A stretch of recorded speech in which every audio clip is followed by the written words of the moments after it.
Hi welcome to our channel. మొన్నటి ఎన్నికల్లో TDP నేతృత్వంలోని కూటమి కొట్టిన దెబ్బకు ఇక తమకు తిరిగే లేదన్న ధీమాతో ఉన్న వైసీపీ ఊహాలు పటాపంచలయ్యాయనే చెప్పాలి. 151 సీట్లతో బలీయంగా ఉన్న వైసీపీని టీడీపీ, జనసేన, బీజేపీ కూటమి 11 సీట్లకు కుదించేసింది. ఆ తర్వాత 11 సీట్లు దక్కించుకున్న జగన్ అసెంబ్లీకి రాగలరా, జనానికి ముఖం చూపించగలరా అన్న దిశగా పలు విశ్లేషణలు సాగగా, తాజాగా ఇప్పుడు వైసీపీకి దక్కిన సీట్ల సంఖ్యతోనే కూటమి సర్కార్ ఆ పార్టీని ర్యాగింగ్ చేస్తోంది. 11వ నెల 11వ తేదీ 11 రోజుల పాటు జరిగే అసెంబ్లీ సమావేశాలకు జగన్ తన ఎమ్మెల్యేలతో కలిసి రావాలని టీడీపీ నేతలు పదే పదే ఆహ్వానాలు పంపుతున్నారు. ఈ ర్యాగింగ్ దెబ్బకు తలపట్టుకుని కూర్చున్న జగన్ కు జనసేనాని డిప్యూటీ సీఎం పవన్ కళ్యాణ్ ఊహించని రీతిలో భారీ దెబ్బే కొట్టారు. 11 సీట్లే వచ్చినా తనకు ప్రధాన ప్రతిపక్ష నేత హోదా ఇవ్వాలంటూ డిమాండ్ చేస్తున్న జగన్ పవన్ కొట్టిన దెబ్బకు అసలు విపక్షంగానైనా తనను జనాల్లో ఉండనిస్తారా అన్న భయాందోళనకు గురవుతున్నారు. సోమవారం పిఠాపురంలో మీడియాతో మాట్లాడిన సందర్భంగా పవన్ నోట నుంచి సంచలన వ్యాఖ్యలు వెలువడిన సంగతి తెలిసిందే. రాష్ట్రంలో అంతకంతకు పెరిగిపోతున్న అత్యాచారాలు, హత్యలపై పోలీసులు ఎందుకు చర్యలు తీసుకోవడం లేదని ప్రశ్నించిన పవన్, నేరస్తులకు కులం, మతం ఉంటాయా అవి అని కూడా నిలదీశారు. నేరం చేసిన వాళ్లను వెనకేసుకొచ్చే వారిని ఇకపై సహించేది లేదని కూడా పవన్ ఒకంత ఘాటు వ్యాఖ్యలే చేశారు. నేరస్తులకు మద్దతు పలికే వారిపై కఠినంగా వ్యవహరించాలని సూచించారు.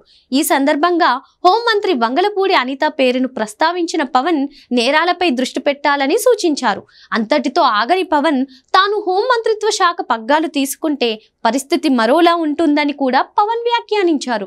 ఈ వ్యాఖ్యలు రాష్ట్రంలో పెను చర్చకే తెరలేపాయి. అదేంటి, కూటమి సర్కారులో భాగస్వామిగా ఉంటూనే మిత్రపక్షానికి చెందిన మరో మంత్రిని తక్కువ చేసి మాట్లాడేశారే అంటూ గుసగుసలు వినిపించాయి.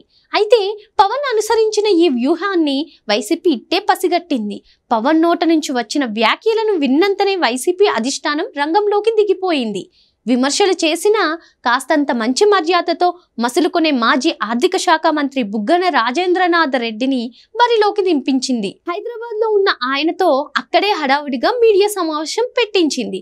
ఈ మీడియా సమావేశంలో పవన్ తీరును తప్పుబట్టిన బుగ్గన, చంద్రబాబు తీరును, మొత్తంగా కూటమి సర్కార్ వైఫల్యం చెందిందంటూ విమర్శలు గుప్పించారు. అంతేకాకుండా ఈ విషయాన్ని తాము చెప్పడం లేదని, మీ కేబినెట్ లో మీ తర్వాతి స్థానంలో డిప్యూటీ సీఎంగా ఉన్న పవన్ కళ్యాణ్ చెప్పకనే చెప్పారంటూ బుగ్గన తనదైన స్టైల్లో సెటైర్లు వేశారు.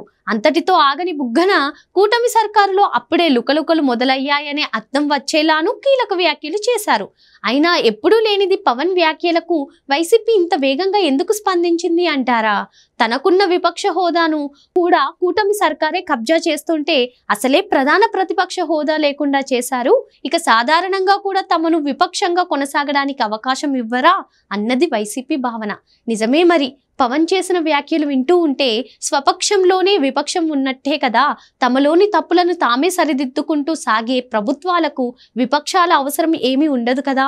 మరి పవన్ చేసింది అదే కదా. అలా ఉన్న బలంగా తమ ప్రమేయం లేకుండానే తమకు ఉన్న ఆ కాస్త మర్యాదను కూడా పవన్ లాగేస్తూ ఉంటే జగన్ చూస్తూ ఊరుకోరు కదా. అందుకే పవన్ ప్రసంగం ముగిసిన కాసేపటికే బుగ్గన మీడియా ముందుకు వచ్చేశారు. మొత్తంగా తనదైన శైలి, వ్యాఖ్యలు, వ్యూహంతో తాడేపల్లి ప్యాలెస్ లో సుఖంగా నిద్రపోతున్న జగన్ కు పవన్ వెన్నులో వణుకు పుట్టించారన్నమాట.